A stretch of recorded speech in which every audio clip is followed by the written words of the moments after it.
എന്റെ ഓർമ്മ ശരിയാണെങ്കിൽ ഇത്രയും വലിപ്പമുള്ള 4 സ്വർണ്ണ കലശമെങ്കിലും ഇതിനകത്തുണ്ടാവും. അതെയോ? പിന്നെ നിധിയുടെ ഒരു പെട്ടി തന്നെ ഉണ്ടാവണമെന്നാ പറഞ്ഞു കേട്ടിട്ടുള്ളത്.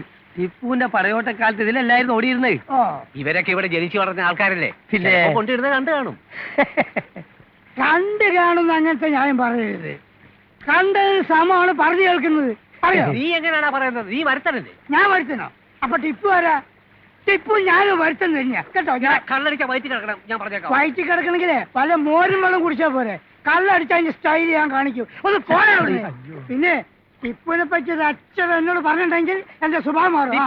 അമ്മയുടെ ആംഗ്ലയോ അച്ഛനെ പറ്റി പറഞ്ഞോ? ടിപ്പുവിനെ പറ്റി പറയണ്ട. ടിപ്പുവിനെ പറ്റി പറയണ്ട.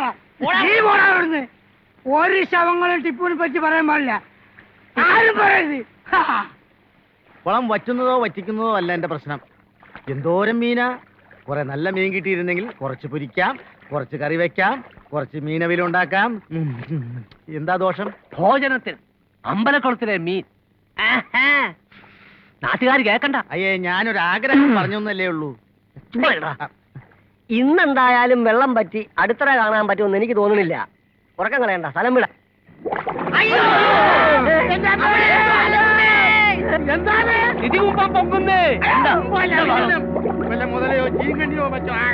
എന്താണോ ഇത്?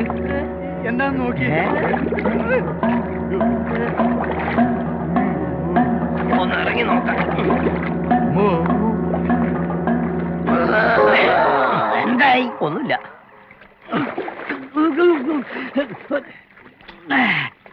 കഴിവാണ്. അത് മനസ്സിലായി. ആ എന്താ ഇവിടെ? നായരെ, നിങ്ങളല്ലേ പറഞ്ഞത് ഇതിലെ ടിപ്പുവിന്റെ പടയോട്ടുണ്ട്, ഇതില് നിധി ഉണ്ടെന്ന്? അതെ. ആ അതിന് ഒറ്റക്കെന്താ എടുക്കലാ? ഒറ്റയ്ക്കില്ല. ഈ നിധി എടുത്തിട്ട് ഈ ഗ്രാമത്തിൽ ഒറ്റ കള്ളുഷാപ്പുള്ളൂ. എത്രയോ ജനങ്ങൾ ഇവിടെ കഷ്ടപ്പെടുന്നത്. അവർക്ക് കള്ളുഷാപ്പ് തുടങ്ങാനാ ഞാനിത് എടുക്കുന്നത്. നിധി யாரும் கிட்ட வரக்கூடாது. ஒரே அடி நெஞ்சில மஞ்சத்தோட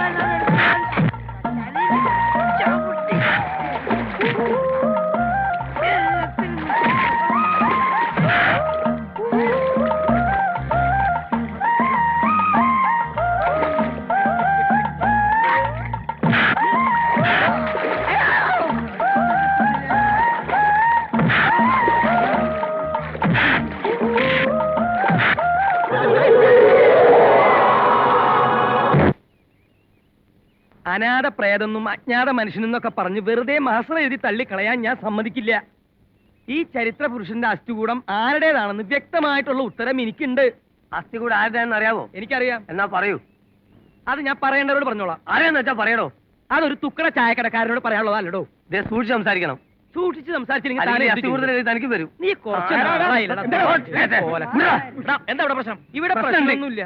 പ്രശ്നമില്ലെന്ന് ഞാൻ പറഞ്ഞു. പ്രശ്നമുണ്ട്. ആ പ്രശ്നം ഇനിയാണ് പറഞ്ഞു കൊടുക്കുക. സാറേ, ഈ അസ്ഥികൂടം ആരുടെയാണ്, എന്താണ്, എവിടത്തെയാണെന്ന് ഈ ഗ്രാമത്തിൽ വളരെ വ്യക്തമായിട്ട് അറിയാവുന്ന ഏക മനുഷ്യന്. ശരിയാ ശരിയാ. കണ്ടോ അഹങ്കാരം? തന്നെ വിശ്വസിച്ചിട്ടുണ്ടോ തന്നോട് ഞാൻ പറഞ്ഞു? അത് ഇവരോട് പറയാൻ പാടുണ്ടോ? കേട്ടോ, അത് ഞാൻ പോലീസ് ഐജിയോടും സൂപ്രണ്ടിനോടും ഞാൻ പറഞ്ഞോളാം. സ്ഥലത്ത് പിടിയുള്ള ആളാട്ടോ ഞാൻ. ഓ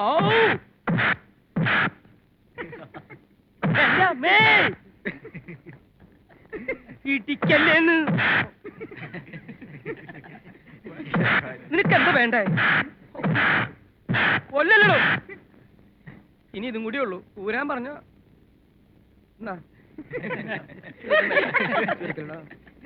പൊതുജനങ്ങളുടെ ശ്രദ്ധയ്ക്ക് 2 ദിവസത്തിനകം ഞാൻ കൂടുതൽ ശക്തി ആർജിച്ച് ഇവിടെ തിരിച്ചെത്തുമെന്ന് ഊന്നി ഊന്നി പറയുകയാണ്.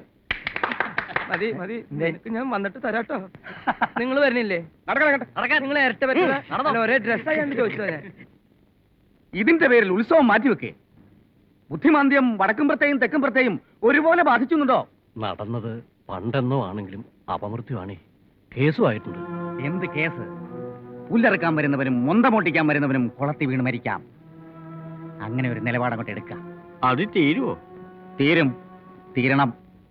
അല്ലാതെ പഴയ കാര്യങ്ങളുടെ പോസ്റ്റ്മോർട്ടത്തിനൊക്കെ പോയാൽ മനസാവാച അറിയാത്ത സംഗതികൾക്കായിരിക്കും സമാധാനം പറയേണ്ടി വരിക.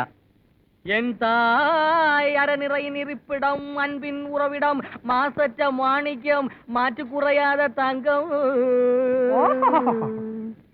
ഏത് സിനിമയിലെ പാട്ടാന്നറിയോ? ഇല്ല. വാണത്തിനറിയാമോ? എനിക്കറിഞ്ഞൂടാ. ഞാൻ അഭിനയിച്ച സാപ്പിടും സെൽവൻ എന്ന ഫിലിമിലേതാണ്.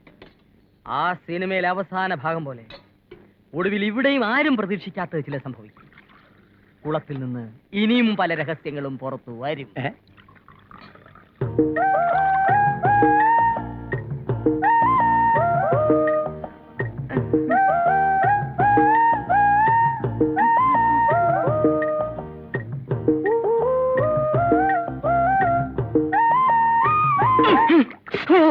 എടാ ചാപ്പിടി ചെല്ലുമേ ചേട്ടൻ അലവാതെ ചായ എടുത്ത് കുടിച്ചുമ്പോ ചെറുതായിട്ട് പോടാ, കാശ് തന്നേച്ച് പോടി അപ്പുറത്ത്.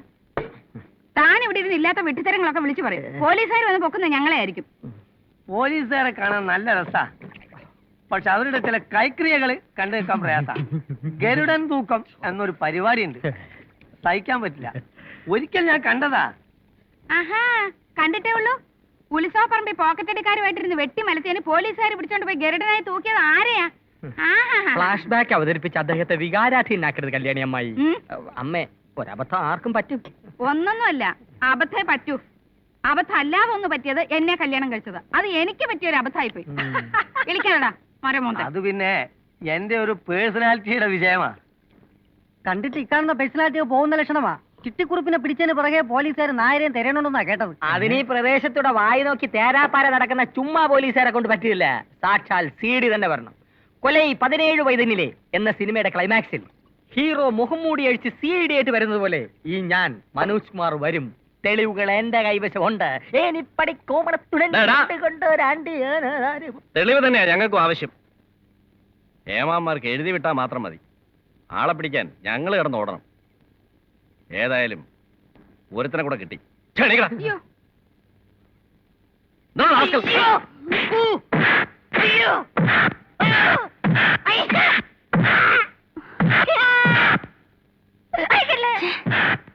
വെഹിക്കിൾ റെഡിയാണോ സാർ? വെഹിക്കിൾ റാസ്കൽ നടക്കണ.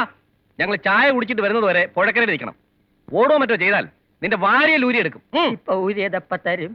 അത് സ്റ്റേഷനിൽ ചെല്ലുമ്പോ പറയാം. മതി. നടക്കാം. വരട്ടെ. ഓ വരട്ടെ. വരട്ടെ.